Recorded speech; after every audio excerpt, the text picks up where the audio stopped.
Sabi niya, mukbang ka naman ate. So ngayon, magmumukbang tayo kasi ngayon pa lang ako kakain at nag-order ako ng McDo, guys. Yan yung in-order ko, shake fries, tapos burger, tapos ito, tapos ayan. Ganito talaga yung order ko sa McDo, guys, kahit hindi ako nagugutom. Basta McDo, okay lang, madami. Kasi favorite ko talaga McDo, guys. Unahin natin yung Ala King.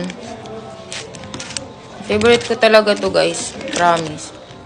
Kahit araw-araw niyo ako pakainin ng McDo, okay lang. Sarap.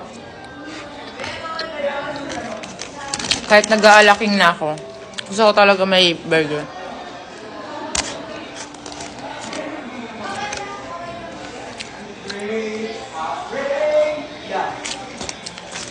Sarap, guys. Di, ano naman ginagawa pagising? Sa cellphone.